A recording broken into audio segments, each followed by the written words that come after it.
சத்துருக்களை, எதிரிகளை யாரால் சிநேகிக்க முடியும், அன்பு செலுத்த முடியும்? இது சாத்தியமே இல்லை என்று சொல்லி நாம் சொல்லுகிறோம். எதிரிய போய் யாரா அன்பு செலுத்த முடியுமா?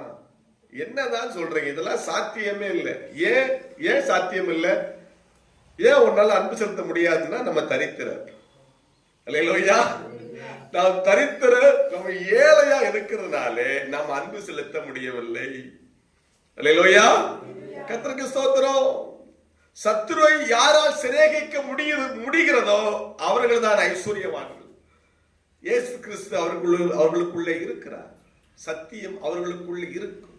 பரிசுத்த ஆவியின் உள்ளே இருக்கும் பொழுது சத்துருவை சிநேகிக்க முடியும். அவர்கள் ஐஸ்வர்யவான்களாக மாறிவிடுகிறார்கள். சத்தியம் உங்களுக்கு புரியுதா? அல்லேலூயா.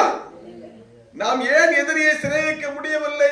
நாம் தரித்திரா இருக்கிறதுனாலே, நமக்குள்ளே பரிசுத்தம் இல்லாததனாலே, நமக்குள் விடுதலை இல்லாததனாலே. உங்களை பகைக்கிறவர்களுக்கு நன்மை செய்யுங்கள்.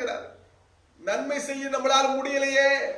எனக்கு எப்படி எல்லாம் பேசினா, எனக்கு விரோதமா என்னெல்லாம் செஞ்சாங்க, நான் எப்படி அவங்களுக்கு நன்மை செய்ய முடியும் என்று சொல்லுகிறோம். நாம் காரணம் நம்முடைய தரித்திரம் நமக்குள் இருக்கிறதுனாலே, நாம் பரிசுத்தவானாய் இல்லாததனாலே, நமக்குள் விடுதலை இல்லாததனாலே, நமக்குள் கிறிஸ்து இல்லாததனாலே நாம் தரித்திரராய் இருந்து நாம் சொல்லுகிறோம், நன்மை செய், அவனுக்கு நன்மை செய்ய என்னால் முடியாது, என்னை மன்னித்துக் கொள்ளுங்கள் என்று சொல்லி இயேசு விட்டு ஓடி போகிறோம். அல்லேலூயா. கர்த்தருக்கு ஸ்தோத்திரம். சபிக்கிறவர்களை ஆசீர்வதிங்கள். நான் அவளை ஆசீர்வதிப்பதா? அது நடக்கவே நடக்காது என்கிறோம். காரணம், நம்மளால் முடியாது.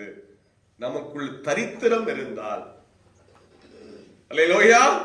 நம்மை சபிக்கிறவர்களை நம்மால் ஆசீர்வதிக்கவே முடியாது. அல்லேலூயா. கர்த்தருக்கு ஸ்தோத்திரம்.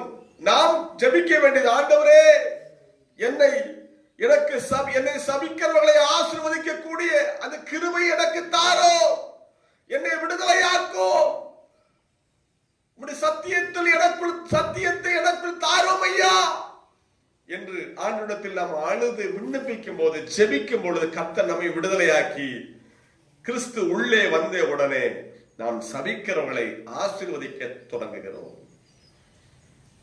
ஒரு கை வைத்து ஆமென் சொல்லுங்க பாப்போம். அல்லேலூயா. கர்த்தருக்கு ஸ்தோத்திரம். நாம் ஜெபிக்கிறோம். நம் வீட்டாருக்காக, நம்ம அன்புள்ளவர்களுக்காக நாம் ஜெபிக்க எப்பொழுதும் ஆயத்தமா இருக்கிறோம். ஆண்டவராய் இயேசு கிறிஸ்து யாருக்கு ஜெபிக்க சொல்லுகிறார் என்று சொன்னால், உங்களை நிந்திக்கிறவர்களுக்கு